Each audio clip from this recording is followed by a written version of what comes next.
Check. All right. Ready? All right.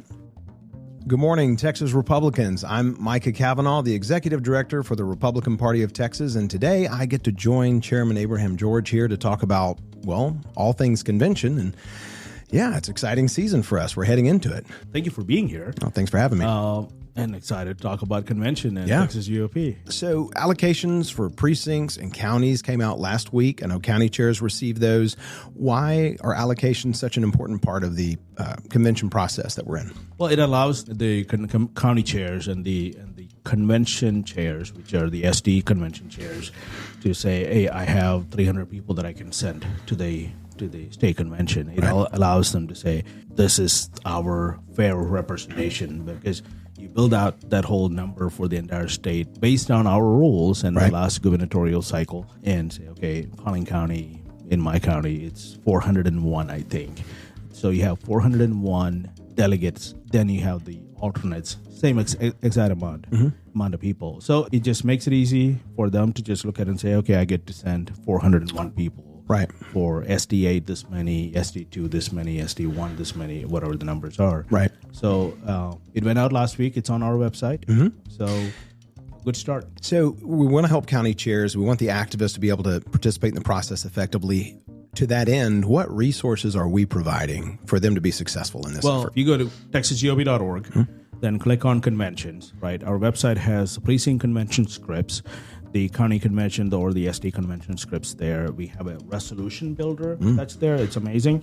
We just relaunched it. It was there last time. It was in 24, yeah. Yeah, it kind of rebuilt it a little bit. It's convenient for anyone who wants to put a resolution together. Most people know what they want to say, but they don't know the formatting. How do they get there? That's right. Yeah. This, you just fill out the form, and what it does is sends you an email, not us, with the resolution. These tools are designed to make the conventions easier, the precinct and county conventions, that is, easier, right? So that they're more accessible, and folks maybe who have never been involved or who have been involved, but it's every 2 years, they're able to jump in with ease, correct?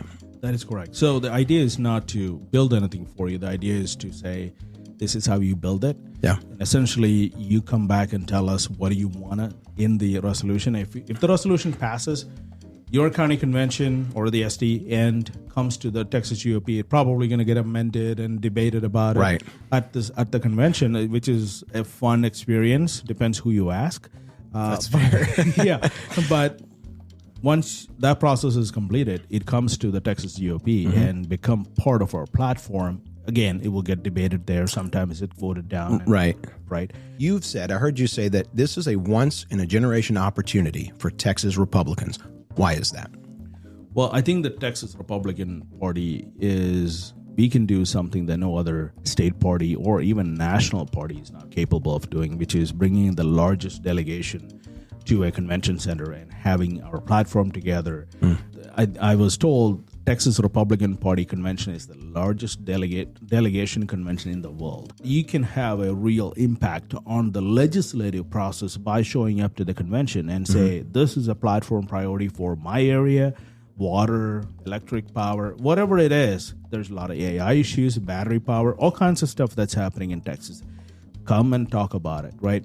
Chairman, we've talked about convention and we're getting into that, but before we get into the details that surround affordability, logistics, it's important for us to know how we're going to be able to make this convention accessible and what major ways is that taking place right now. And one of those is Governor Greg Abbott, who has played a major role, a critical role in that effort. Can you speak to his involvement in effort to help the party be successful with convention? He's been very generous when it comes to the party these days. And I know in the past, the governor's team or many of the elected officials were not in a talking terms with the party. We still don't agree every time, but we agree a lot. And the governor has been helpful in many things, especially in the legislative session, calling special sessions, adding things that it really matters to us, like taxpayer-funded lobbying. He put that back on the special session. Coming into the convention, we talked to his team, and they're like, okay, what can we do to help you guys? So our main thing is, well, it's happening in Houston. Affordability is a major thing.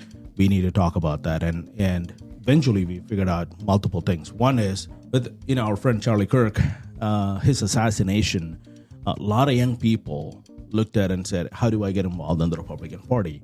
And a lot of kids found out, hey, there's a convention, there is this whole process. How do I go? Then they find out, oh man, it's going to cost me a couple of grand to show up. So we figured out, okay, how do we make that happen? So if you are 25 and under, you only pay $25 in registration. And registration is $100, right? So, yeah. Yes. If you are 65 and older, you're only going to pay $50. So that $75 difference and the $50 difference, it's paid by Governor Abbott. And the party's not losing any money. We're getting the full registration. They're going to reimburse us based on the numbers and the date of birth and all this. So we have a system worked out for that. So that's a major one. For the younger kids, the another thing we talked about is the lodging. So we have Texans for Greg Abbott. They're working to get some lodging for the kids, and it will be like a dorm. Like reduced lodging for their... Yeah. I think they're still going to charge a little bit, but nothing like $300. Reduced, not free. Right, reduced. Yeah. You got to have some skin in the game. We talked about logistics. Texas is big, and Houston can be challenging on a number of levels, parking and other things. So how are we with the governor's team that we've discussed addressing that travel and logistics standpoint? Right. So one of the things when you go to convention is you got to park, you got to drive up there, which is a pain, but most of the time that's fun. But then you got to find a parking in the middle of downtown Houston. It's expensive. It's $30-$40 per night. So we thought about it. Says, hey, a lot of people want to just take a simple charter bus if we can afford to. So we talked about it. We said, like, can we just charter like 30 buses from all over state of Texas? And governor's team came in and said, we would love to pitch in for that. Yeah. So it's still going to be $10 or $20 or something like that for a round trip. Right. But, you get picked up by somewhere nearby you, and then you get dropped off, and you get picked up and dropped back off. Yeah. So you don't have to worry about traffic. You don't have to worry about accidents. You don't have to worry about any of that stuff. These buses would be strategically located geographically around the state, maybe East Texas and any of the metroplexes, places, well, outside of Houston, which you're already there, but making sure that the folks in those outlying areas and those other big cities are able to get to convention in a good fashion. By the way, for county chairs who are listening, one of the largest grassroots investment I think that has been announced in a county is the county delegate incentive program. Tell us how that works. What does that look like? One of the things when Governor Abbott's team and we were talking, we said, okay, what are the problems, right? One is we said, well, we have a delegation strength of 9,000. A lot of times we get 7,000 people, not 9,000. We want the strength, the entire strength. And they go, well, we want to subsidize the county parties. So if you have a 400 delegation from your county, if you send in the list of 400 people, you get $20 per person just by sending in the list. This goes to the county party, their general account, so they can pay rent with it. We would prefer they use it for the 26 the victory Election fund. But if they're paying their rent or utilities, whatever helps them succeed on the county level. Right. Yeah. Then once you send in the list, if you actually send the people in, 95% of the people show up, we will cut another $30. So $50 per person goes into the county's general account. So for Collin County, I'm going to say 400 people, $20 per 400, that's $8,000. Then you have another $30 times 4, it's another $12,000. So $20,000 check. That's not easy to raise. It's not a small amount of money for a county. For some county parties, that's their entire budget, perhaps. Like that could be. And you don't even have to ask. Right. All you have to do is make sure people show up to the state convention. Yeah. When we look ahead and you see there are challenges for Republicans, what's the biggest challenge, or what are some of the challenges you see coming up for Republicans? I think there's about 2, maybe 3 things that we hear consistently. Property tax, property tax. That's a major issue for every Texan, regardless of how rich you are or how poor you are. Property tax is affecting everyone's. It affects us all. Yeah. We have people who actually call us and say, I'm going bankrupt because the property tax. The other is the Islamification of our state.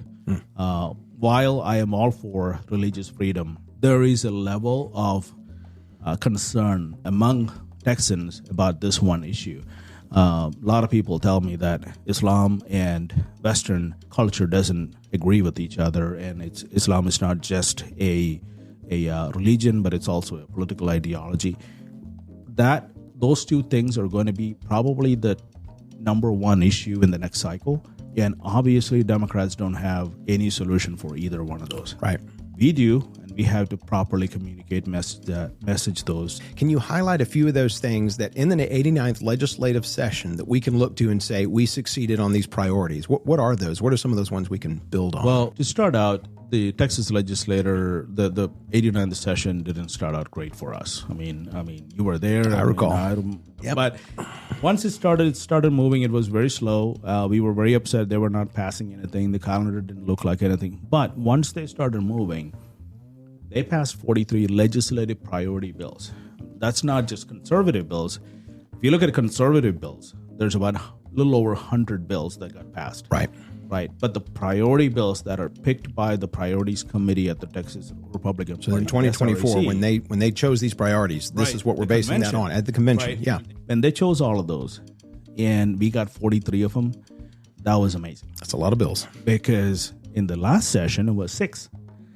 That's it. 6 bills. That's all we got. So combined last 4 cycles, like 88, 87, 86, and 85, combined 4 cycles only got 21 bills passed, priority bills, versus in one session we had 43 bills under Speaker Burrows and Lieutenant Governor Dan Patrick, and obviously Governor Abbott signed off on all of those. Right. And those are like protecting the kids, stop sexualizing kids. Right. We talked about securing elections. We talked about strengthening the grid and ending China, Russia, and Iran and defending the hostile foreign influence on American soil. So those are some very good bills, very good results. We're going to run on that. We're going to run on the 5 congressional districts. I am very excited that there is a potential to redistrict Texas House and Texas I've heard you Senate. talk about that. Yeah, and there is a chance, right? If the Supreme Court allows us to do that, the lawsuit comes through properly. Right. I think that will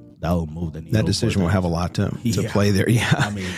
I think I've talked to a couple of our legislators. They're excited. Well, Chairman, we've covered a lot of ground here in a short amount of time. But as we head into the rest of 2026, I would say the final question, we stand on the doorstep of what is to come in the rest of this year. And I don't think we can overemphasize the importance of that, the importance of the leadership that is at hand. What is your message to Texas Republicans, to every volunteer, every activist, every voter? What do you want them to hear right now? Well, one major thing, all this throughout this talk today, is we talked about the convention. Convention decides the legislative priorities. Convention decides the platform, the rules, how the party operates, all of that good stuff.